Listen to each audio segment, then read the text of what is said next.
This is Chapter 3, Section 1, Part 2, dealing with 3 different definitions. First is compound statements. Statements consisting of 2 or more simple statements are called compound statements. The connective often used to join 2 simple statements are and, or, if then, if and only if. In addition, we consider a simple statement that has been negated to be a compound statement. The word not is generally used to negate a statement. Not statements. The negation is symbolized by this little wavy line. So anytime you see this little wavy line in front of something, it means it's been negated and reads not. For example, the negation of the statement Steve is a college student is Steve is not a college student. If P represents the simple statement Steve is not a college student, then negated P, and again there's that symbol, represents the compound statement Steve is not a college student. For any statement P where we have a double negation, it always equals the true statement. For example, the negation of the statement Steve is not a college student is Steve is a college student. Consider the statement Inga is not at home. The statement contains the word not, which indicates that it is a negation. To write the statement symbolically, we let P represent Inga is at home, then negated P would be Inga is not at home. And statements. The conjunction is symbolized by this upside down V and read and.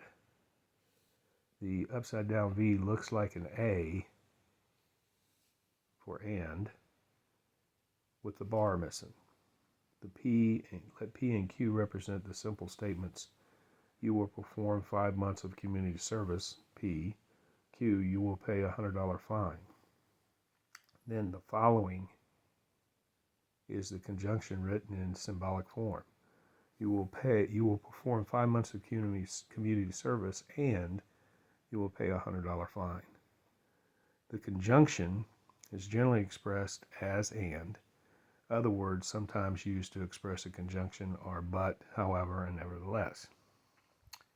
So for this one, example 2. The following statement involves John Batiste, an American jazz musician, band leader, and television personality. Write the following conjunction in symbolic form. John Batiste is the leader of the band Stay Human, but John Batiste is not playing the Chicago Jazz Festival. So again, if we let L represent John Batiste as the leader of the band Stay Human, and we could have any a letter of the alphabet there. P represents John Batiste is playing the Chicago Jazz Festival. So L is not negated. It's an and it's a negated P. So L represents this statement, which is not negated. P represents this statement, which is negated. Because the original statement is not playing the Chicago Jazz Festival. And this one is saying he is. Or statements. The disjunction is symbolized by a V and read or. The or we use in this book, except where indicated in the exercise sets, is the inclusive or described on page 93. Example 3. Let P be Camilla will take chemistry. Q, Camilla will take French. Write the following statements in symbolic form. A. Camilla will take chemistry or Camilla will take French. So it's just P, V, Q.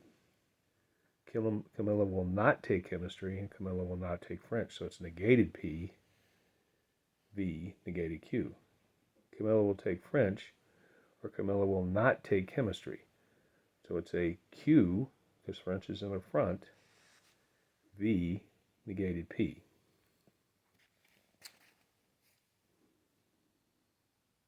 Okay, let's go to example 5. Change symbolic form statements into words. All right, it says let P represent the houses for sale. Q, we can afford to buy the house. So A, when it says P and negated Q, we'll read the house is for sale and we cannot afford to buy the house. B is negated P and negated Q, or negated Q because it's a B. So it says the house is not for sale or we cannot afford to buy a house.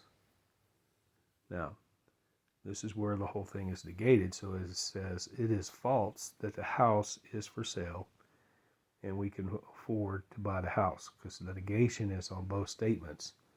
So we're saying it is false for both statements. The last one is if-then statements. And so what happens here is the conditional statement by an arrow pointing to the right is read if-then. The statement P if then Q is read if P then Q. So the if goes in front of the first statement, the then goes in front of the second statement. The conditional statement consists of two parts. The part that precedes the arrow is the antecedent, and the part that follows the arrow is the consequent. And the conditional statement negated P or Q, then if negated P or Q, then P and Q. The antecedent is the negated P and Q, or Q. The consequent is the P and Q. Sometimes the word then in a conditional statement is not explicitly stated. For example, the statement, if you get an A, I will buy you a car, is a conditional statement because it actually means if you get an A, then I will buy you a car. So if we look at example 6, it says write the conditional statements. Let S be the shoes were purchased in the thrift store. E, the outfit was expensive. So the first one, if the shoes were purchased in the store, then the outfit was not expensive. So that's S. If then negated E. If the outfit was expensive, then the shoes were not purchased in the store. That's E. If then negated S. It is false. So it's a negated.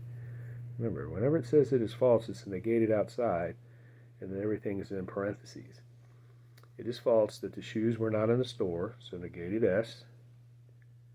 Then the outfit was not expensive, negated E.